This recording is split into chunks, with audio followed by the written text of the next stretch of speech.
আমি এই এলাকার সবচেয়ে বড় লোক, আমি সবচেয়ে বড় পশুটা জবাই করতে হবে। অহংকার আসে না অনেকের মনে? আসে কিনা? না, এই অহংকার যদি আপনি করেন তাহলে আপনার কোনো বিনিময় আল্লাহর পক্ষ থেকে পাবেন না। গোস্ত খেতে পারবেন কিন্তু সওয়াব পাওয়ার আশা করা যাবে না। আপনার হালাল ইনকাম নাই, আপনার সুদের ব্যবসা করেন, অথবা আপনি পরের হক মারছেন, ভাইয়ের হক মারছেন, বোনের হক মারছেন, আছে না এমন আল্লাহর ওলি? এরকম আরেকজনের হক মারছেন, আপনি কুরবানি করেন, যত টাকার পশুই কেনেন না কেন, যত বড় পশুই কেনেন না কেন, এই কুরবানি আল্লাহর দরবারে কবুল হবে না। আল্লাহ পাক ইন্নাল্লাহা লা ইয়ানজুরু ইলা সুওয়ারিকুম ওয়ালাকিন ইয়ানজুরু ইলা কুলুবিকুম ওয়া আমালিকুম। নবীজি বলছেন আল্লাহ রাব্বুল আলামিন তোমাদের চেহারা কত সুন্দর, তোমাদের পোশাক কত সুন্দর, এগুলো তাকায় না। আল্লাহ পাক তাকায় তোমাদের অন্তরের দিকে। তুমি কাকে খুশি করার জন্য পশু কিনছো? তুমি তোমার আল্লাহকে খুশি করার জন্য এই পশু কুরবানি করছো, নাকি মানুষকে দেখানোর জন্য, রিয়া আন নাস, মানুষকে দেখানোর জন্য পশু জবাই করছো? এটা আল্লাহ পাক দেখেন না ভাই? দেখেন কিনা? ইন্নাল্লাহা আলিমুম বিযাতিস সুদূর। আল্লাহ পাক আমাদের মনের সব খবর জানেন। সুতরাং আমরা এই কুরবানি করব কাকে খুশি করার জন্য? জোরে বলেন কাকে? আল্লাহকে। আল্লাহ তাআলাকে খুশি করার জন্য কুরবানি করব। পশুর গোশত তো আমরা অটোমেটিক খাবোই, ঠিক কিনা? পশুর গোশত কে কেউ নিয়ে যাবে ভাই? এখানে আরেকটা কথা থাকে, এই কুরবানির পশু রাসূল করিম সাল্লাল্লাহু আলাইহি ওয়াসাল্লাম হাদিসে বলেছেন যে তোমরা 3 দিন, কয়দিন? 3 দিন কুরবানির গোশত খাইতে পারবা। এর বেশি যেই গোশত তোমাদের ঘরে থাকে এগুলো তোমরা দান করে দাও, অপর ভাইকে দিয়ে দাও।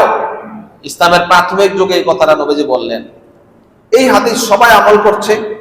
এরপরে দেখা গেল যে এই 3 দিনের অতিরিক্ত যে গোশত কারে দিবে, দেওয়ার মতো আর লোক নাই, সবাই এখন কুরবানি করছে।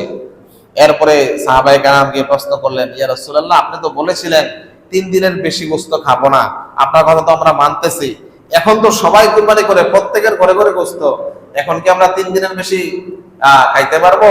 নবীজি বলছেন হ্যাঁ, তোমরা এখন ইচ্ছে করলে খাইতেও পারো, ইচ্ছে করলে দান করতেও পারো। এখন আমাদের দেশে একটা সিস্টেম চালু হয়েছে, এটা আমরা বানাইছি নিজেরা। কি? যে গোশতরে 3 ভাগ করো, 1 ভাগ নিজে খাইবা, আরেক ভাগ আত্মীয় স্বজনকে দিবা, আরেক ভাগ দান করবা। এটা করা বাধ্যতামূলক নয়, এটা ম্যান্ডেটরি নয়। আপনি ইচ্ছে করলে গোশত 1 টুকরা খাইয়া বাকি সবটা দান করতে পারেন, আবার দান না করে সবটা আপনি রাখতেও পারেন। এখানে একটা তবে আছে। কি আছে? জোরে কোন কি আছে? তবে আছে। আপনি যে এলাকায় বসবাস করেন, বাংলাদেশের প্রেক্ষাপটে আমি কথাটা বলছি, ওই এলাকার সব মানুষ কি কুরবানি দেয় ভাই? কথা বলেন, দেয়? কুরবানি দেয় না। তাইলে আপনি কুরবানি শুধু একাই দিলেন, একাই খাবেন, আর আপনার পাশের বাড়ির লোক খায় না, এটা কি হয়? আপনার আনন্দর দিন আজকে, মুসলমানদের আনন্দ যদি আপনি সত্যিকার আনন্দ রূপান্তরিত করতে চান, তাইলে তো এই আনন্দটা আপনি ভাগাভাগি করলে আনন্দ আরো বাড়ে, ঠিক কিনা? আপনি কিছু খাইলেন, আপনার প্রতিবেশীকে কিছু দিলেন, তাইলে না আনন্দ ভাগাভাগি হয়, ঠিক কিনা? প্রিয় ভাইয়েরা আমার, এই যে কুরবানি আপনাকে করতে হবে, এই কুরবানি আপনি কাকে খুশি করার জন্য করবেন? আমার আল্লাহ কিয়ামতের দিন বলবে যে বান্দা আমি তো উপোস ছিলাম, আমি ক্ষুধার্ত ছিলাম, খাই নাই, তুই আমারে খাওয়া দেশ নাই, খাবার দেশ নাই। তখন বান্দা বলবে আল্লাহ তুমি কি আবার খাও? তখন আল্লাহ রাব্বুল আলামিন বলবেন, এটা হাদিসে কুদসি, আল্লাহ বলবেন যে তোর গ্রামে, তোর বাড়ির পাশে প্রতিবেশীরা না খেয়ে থাকতো, তুই খেয়ে খেয়ে ঘুমাইতি, তোর তরকারির ঘ্রাণ পাইয়া ওই বাড়ির বাচ্চারা কান্নাকাটি করতো, তুই যদি ওদেরকে দিতি তাহলে আমি আল্লাহকে দেওয়া হইতো। সুবহানাল্লাহ বলেন। তাইলে এই কথাগুলো আমি অনেকদিন আপনাদেরকে শুনিয়েছি। আমি কুরবানি করব, এই কুরবানির পশুর গোশত আমি ভাগে যাই পাই, আমার বাড়ির আশেপাশে আমি খোঁজ নেব কে কুরবানি করে না, তার বাড়িতে গোপনে নিয়ে পৌঁছে দিয়ে আসবো ইনশাআল্লাহ বলেন। আমাদের দেশের অনেক যুবক পোলাপান দেখবেন একটা উদ্যোগ নেই, কিরকম যে এই গ্রামের কোন কোন মানুষ কুরবানি দেয় না, একটা উদ্যোগ নিয়ে তারা করে কি লিস্ট করে, আর যারা কুরবানি দেয় তাদের থেকে গোশত উঠায় যেই ঘরে কুরবানি দেয় না তাদের বাড়িতে প্যাকেট করে করে এনে দিয়ে আসে। আসে না ভাই অনেক এলাকায়? এই কাজগুলো কিন্তু খুব ভালো কাজ। এই যুবকদেরকে আমরা ওয়েলকাম করি, এই যুবকদের জন্য আমরা দোয়া করি যে যুবকরা এত সুন্দর কাজ করে। আল্লাহ রাব্বুল আলামিন আমাদের এলাকার যুবকদেরকে কবুল করে নিক, সবাই বলেন আমিন। এই এলাকার এই কান্দুগর গ্রামের যত যুবক আছে তারা যেন এই কাজগুলো সুন্দরভাবে করতে পারে, তাদেরকে উৎসাহ দেওয়ার দরকার আছে না নাই? কথা বলেন, আছে না নাই? যদি এরা প্যাকেট নিয়ে আপনার বাড়িতে যায়, বাজারের খরচের ব্যাগ নিয়ে যায় যে আমরা এরকম ভাবে দেব, আর যারা কুরবানি দেয় না তাদেরকে আমরা দেব, আপনারা দান করবেন তো ইনশাআল্লাহ? ইনশাআল্লাহ বলেন, ইনশাআল্লাহ বলেন। কবি নজরুল কত সুন্দর করে বলেছেন, কেউ খাবে আর কেউ খাবে না, তা হবে না, তা হবে না। আপনি খাইলেন, প্রতিবেশীকে খাওয়ালেন, এটাই তো আনন্দ, ঠিক কিনা? প্রিয় ভাইয়েরা আমার, এই যে ঈদুল আযহা আপনার কাছে আসছে, ঈদুল আযহা আগে ঈদের নামাজ, এরপরে আমরা কুরবানি করব। এই কুরবানির পশু দিয়ে রাসূল করিম সাল্লাল্লাহু আলাইহি সাল্লাম ওই দিনের প্রথম খাবার খাইতেন। আমাদের দেশে আরেকটা সমস্যা কি, আমাদের দেশে ঈদের নামাজ পড়ে অনেক পরে। আমার রাসূল ঈদের নামাজ পড়তেন, ফজরের নামাজের ওয়াক্ত শেষ, এর কিছুক্ষণ পরে ঈদের নামাজ পড়ে ফেলতেন। আমাদের দেশে ঈদের নামাজ অনেক লেটে পড়ে, 9টায় 10টায় পড়ে, ঠিক না ভাই? তখন কি একটা মানুষ এতক্ষণ উপোস থাকতে পারে? 10টায় নামাজ পড়লেন, বাড়িতে আসতে আসতে 11টা, এরপরে পশু জবাই করলেন, পশু জবাই করে গোস্ত বানাইয়া বাড়িতে আনতে আনতে 1টা 2টা বাজে। তাহলে তো একটা মানুষের দ্বারা সম্ভব নয় সুন্নত পালন করা।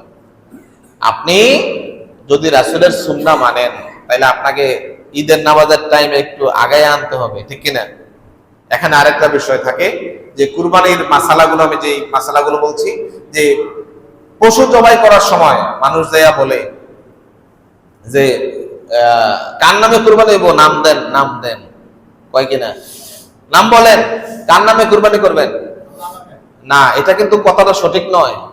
আপনি কথাটা বলতে হবে কার কার পক্ষ থেকে কুরবানি করবেন। কুরবানি তো হবে আল্লাহর নামে। কার নামে? বিসমিল্লাহি আল্লাহু আকবার। বিসমিল্লাহ মানে কার নামে? আল্লাহর নামে। আর পক্ষ থেকে যে এমুকের ছেলে এমুক, এমুকের ছেলে এমুক, দেখবেন হুজুররা নামগুলো নেয় না ভাই? নামগুলো নিয়ে কুরবানি করে। এখন আমরা পশু, অনেক ক্ষেত্রে পশু কেনা হয়, আপনার সবকিছু হয়, কিন্তু একটু নিয়তের কারণে কুরবানি বাদ যায়, একটু ভাগাভাগির করার কারণে কুরবানি বাদ যায়। 7 ভাগে আপনি কুরবানি দিলেন। আমরা বাংলাদেশের মানুষ গরিব মানুষ, টাকা পয়সা কম, 5 ভাগ, 6 ভাগ, 7 ভাগ, 3 ভাগ, 2 ভাগে আমরা কুরবানি করি না ভাই?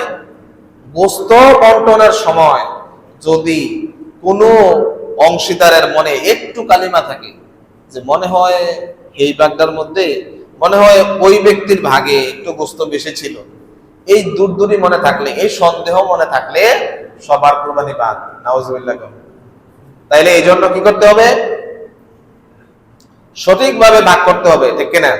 প্রিয় ভাইয়ের আমার, আল্লাহ রাব্বুল আলামিন আমাদের এই কুরবানির বিধান দিয়েছেন আমাদের আন্তরিক সম্পর্ক সম্প্রীতিকে সমৃদ্ধ করার জন্য, আমাদের আন্তরিকতাকে বাড়ানোর জন্য। কিন্তু আমাদের দেশে যে নিয়তে কুরবানি করে, আমাদের দেশে যে সিস্টেমে কুরবানি করে, আমাদের দেশে যেইভাবে কুরবানি করে, অনেকাংশে কুরবানিগুলো বরবাদ হয়ে যায়, শরীয়ত থেকে বেরিয়ে যায়, শরীয়তের বিধান থেকে বেরিয়ে যায়, ঠিক কিনা? আবার পশু কুরবানির জবাই করার ক্ষেত্রেও হুজুররা ভুল করে। যেমন জবাই করার সময় বিসমিল্লাহ আল্লাহু আকবার ছুরি, নবীজি বলছেন যখন তুমি পশু কুরবানি করবা ধারালো ছুরি নিয়ে কুরবানি করবা। একটা মসজিদের ইমাম একই ছুরি দিয়া 10-12টা জবাই করে না ভাই? এখন হুজুরের দ্বার, প্রথম হুজুরের ছুরির দ্বার, হুজুরের দ্বার না, হুজুরের ছুরির দ্বার প্রথমে যেমন ছিল শেষেরটা কি এমন আছে? তখন হুজুরে জবাই টবাই করে এরপরে কষাই বা বুঝাইয়া মাঝখানে একটা করে মারে, দেখবেন মাঝখানে একটা খাড়া কোপ মারে না এমন?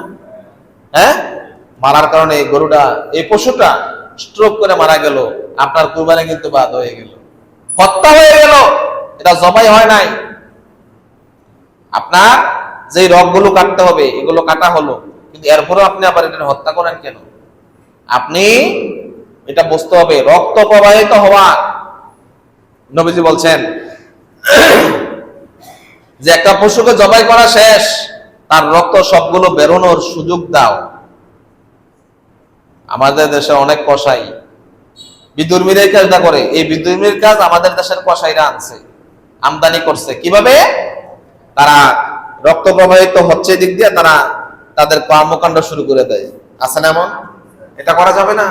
আমার রাসূল নিষেধ করেছেন, তার প্রাণবায়ু বের হওয়ার পরে তুমি পশুর উপরে ছুরি চালাইবা, এর আগে এটাকে কষ্ট দেওয়া জায়েজ নাই। ওই পশু উত্তম পশু, যে পশু কুরবানিতে লাগে, ঠিক কিনা? ঠিক কিনা? ওই পশু উত্তম পশু, যে পশু আল্লাহর রাহে, আল্লাহর সন্তুষ্টির জন্য কুরবানিতে লাগে।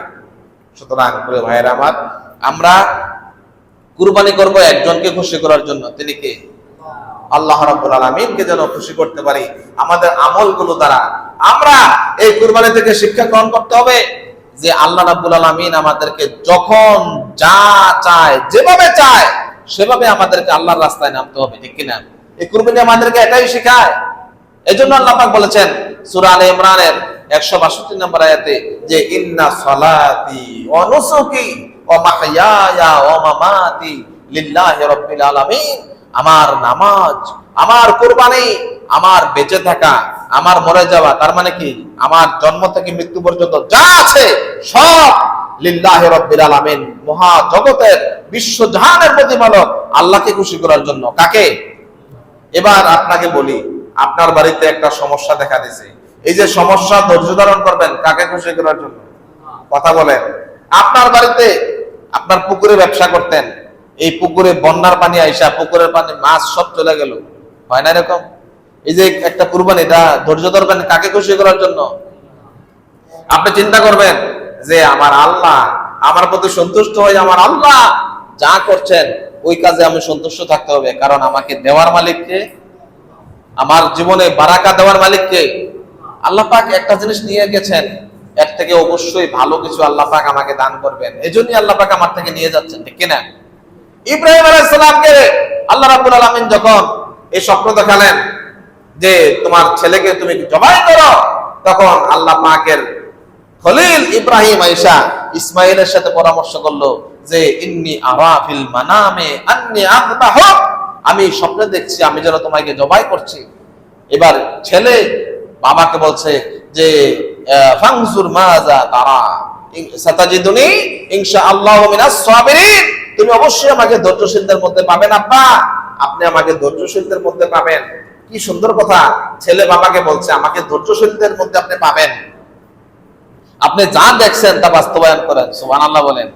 এখন ইব্রাহিম আলাইহিস সালাম জানতেন না যে ছেলেকে জবাই করলে যে ছেলে জবাই হবে না, এটা ইব্রাহিম আলাইহিস সালাম জানতেন? জানতেন না। আল্লাহর হুকুম পালন করতে গিয়েছেন, কিন্তু আল্লাহর হুকুম পালন করতে গিয়ে দেখা গেল যে দম্বাল কুরবানি হয়ে গেছে, ছেলে পাশে দাঁড়ায় আছে। আল্লাহু আকবার। তাইলে আল্লাহর বিধান আল্লাহ পাক যেভাবে বলেন সেভাবে আমাদেরকে পালন করতে হবে, যখন বলেন তখন পালন করতে হবে। আল্লাহ পাক যা চান তাই আমাদেরকে মেনে চলতে হবে, ঠিক কিনা?